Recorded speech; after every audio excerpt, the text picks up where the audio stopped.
kesan bahwa TNI membayang-bayangi lembaga-lembaga penegak hukum, dan ini justru menorehkan citra yang negatif kepada TNI. Apalagi kalau kita bicara di dalam konteks masyarakat internasional, dunia tentu akan bertanya-tanya, mengapa sampai kejaksaan, lembaga sipil Indonesia, sampai harus dijaga oleh personil militer.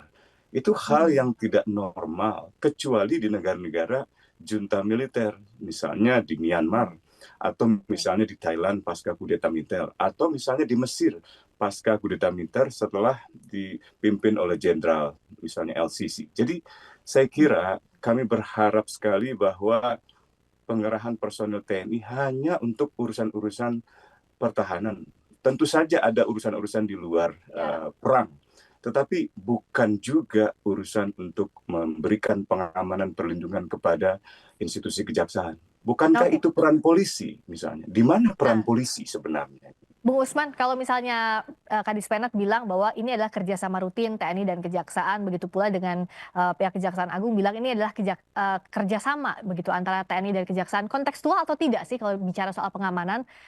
Sama sekali tidak. Karena bagaimanapun juga kejaksaan adalah instansi penegak hukum, di mana proses penuntutan atau proses penyidikan dalam tindak pidana khusus itu berjalan. Sementara TNI adalah alat negara yang melaksanakan kebijakan negara di dalam pertahanan negara. Jadi tidak ada hubungannya gitu. Harusnya ada kerjasama-kerjasama lain yang mungkin bisa dipertimbangkan. Tapi untuk pengamanan itu seperti merendahkan TNI. Masa TNI personil yang seharusnya dilatih, dididik, dipersenjatai, dan diberikan kekuatan monopoli perang untuk melindungi Indonesia dari ancaman negara asing, tiba-tiba disuruh menjaga kantor kejaksaan. Mengapa tidak ada pengoptimalan misalnya petugas keamanan biasa seperti Satpam? Atau kalau di tingkat tertentu ada misalnya ancaman pidana atau ancaman keamanan yang lebih serius, mengapa tidak kepolisian? Itu kan tugas kepolisian dalam melayani dan melindungi masyarakat, termasuk masyarakat yang membutuhkan layanan di kejaksaan. Kalau TNI, alat perang. Dia memiliki kekuatan monopoli untuk perang, untuk berhadapan dengan negara asing. Jadi rasanya tidak tepat untuk menempatkan atau mengerahkan personel TNI atas nama kerjasama dengan kejaksaan. Termasuk Bung Usman, kan yang disebut juga adalah ini terkait tadinya struktur Jampit Mil. Nah, tapi kan pertanyaannya Jampit Mil ini sudah ada dari sebelumnya, bukan struktur yang baru. Nah, untuk pengamanan personel Jaksa Agung Muda Pidana Militer, apakah ini bisa diterapkan? Atau tadi seperti Bung Usman ya cukup saja, cukup pengamanan internal di kejaksaan saja? Seandainya seseorang masuk ke kejaksaan, katakanlah menjadi jaksa agung muda, atau menjadi kepala kejaksaan, atau menjadi apapun sebagai jaksa di lingkungan kejaksaan, baik itu tingkat negeri, tingkat bawah, tingkat tinggi, sampai dengan di tingkat kejaksaan agung. Maka segala perlindungan keamanan itu menjadi urusan kejaksaan. Dan yang dimaksud dalam Undang-Undang TNI ini juga sebenarnya keliru, tapi katakanlah itu sekarang sudah dibolehkan oleh undang-undang, yaitu dengan adanya Jampitmil. Kalaupun diperlukan pengamanan seorang Jampitmil, apakah harus seluruh kejaksaan negeri, kejaksaan tinggi? Saya kira itu berlebihan lah, ya. Dan seharusnya TNI justru dioptimalkan untuk urusan-urusan yang memang merupakan bagian dari urusan TNI, menjaga kedaulatan negara, integritas teritorial negara, dan keselamatan segenap bangsa, misalnya dari ancaman negara asing. Jadi saya kira itu mesti ditinjau ulang, dan kami meminta agar telegram itu ditarik. Pertama, ini bukan kebijakan internal. Kalau misalnya pengerahan personel militer di dalam tangsi-tangsi militer, di dalam lingkungan satuan-satuan teritorial militer, misalnya untuk Angkatan Darat di Kodam, atau misalnya di Korem, di Kodim, Koramil, itu tentu merupakan kebijakan internal. Atau misalnya di lapangan udara, atau di Armada Barat, Armada Timur, dan seterusnya.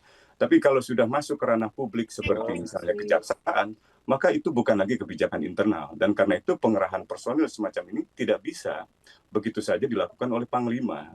Seharusnya, ya, ini dalam undang-undang yang lama, itu persetujuan politik dari negara. Pak Kristo, mungkin sedikit penegasan saja Pak terkait dengan kejadian ada baru ini. kesalahan komunikasi, Bagaimana kronologi, kemudian berapa jumlah korban baik sedang diperbaiki suaranya.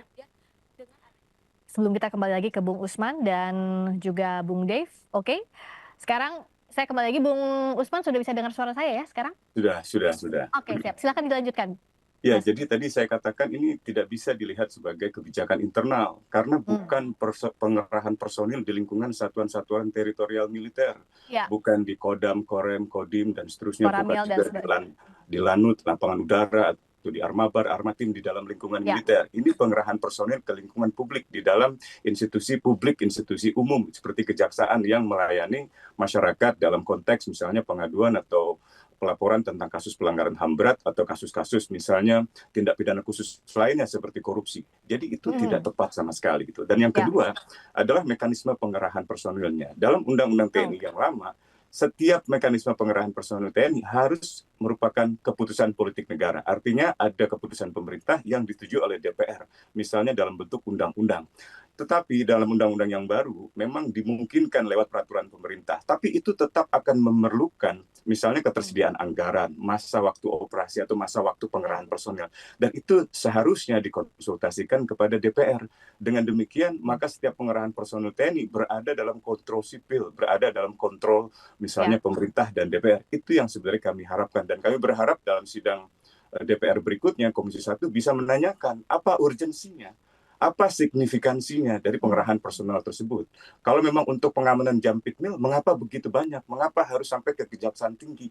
Mengapa harus sampai di seluruh lingkungan Kejaksaan Negeri? Itu artinya di seluruh kabupaten dan kota. Dan itu memperlihatkan Indonesia seperti ada dalam keadaan darurat militer. Ini yang saya kira harus dicegah. Jadi kalau kita mau mengundang kerjasama investasi asing, memastikan bahwa mereka akan mendapatkan layanan birokrasi yang baik, layanan kepastian hukum yang baik, dengan begini justru memunculkan tanda tanya, apakah Indonesia dalam keadaan normal atau dalam keadaan darurat?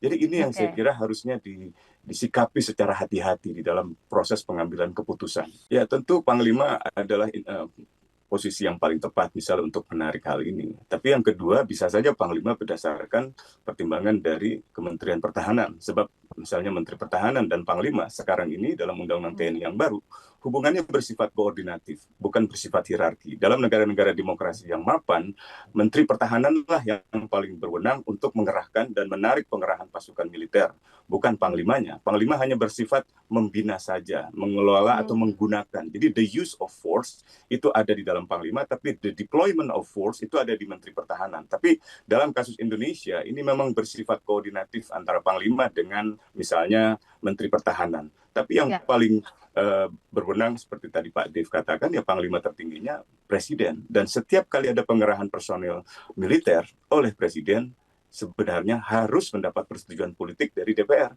Karena itu menyangkut banyak hal, menyangkut masa berlakunya pengerahan personil, menyangkut anggaran, menyangkut keselamatan personil, menyangkut misalnya potensi-potensi penyalahgunaan yang terjadi di lapangan. Dan lagi-lagi Indonesia dalam keadaan damai, dalam keadaan tertib sipil, dalam keadaan normal, bukan dalam keadaan darurat, baik itu darurat sipil maupun darurat militer. Jadi pengerahan personil di lingkungan sipil seperti instansi kejaksaan sampai di tingkat kejaksaan negeri, dan itu artinya seluruh kota, seluruh kabupaten, itu memunculkan kesan bahwa Indonesia dalam keadaan darurat. Dan ini menciderai citra Indonesia sendiri, termasuk citra pemerintah, DPR, dan juga TNI. Ulang, ditarik, dibatalkan. Apalagi tadi pertanyaan Mbak Friska itu penting sekali tentang ego sektoral atau konflik-konflik yang muncul dalam proses penegakan hukum antara kejaksaan, KPK, dan kepolisian. Saya kira kita masih ingat ketegangan TNI, ketegangan kejaksaan, dan ketegangan kepolisian di beberapa waktu lalu, tahun lalu misalnya dengan Densus dalam konteks proses penegakan hukum. Jangan sampai ada konflik kepentingan, jangan sampai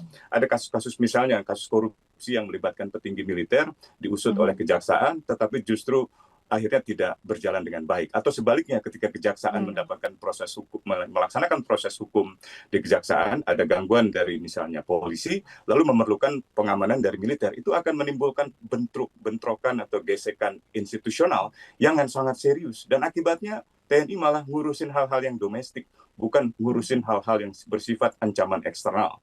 Jadi sekali lagi kami minta dengan hormat, dengan segala kerendahan hati, agar Panglima dan Menteri Pertahanan menarik personil militer dari pengamanan Kejaksaan Negeri, Kejaksaan Tinggi, dan juga Kejaksaan Agung.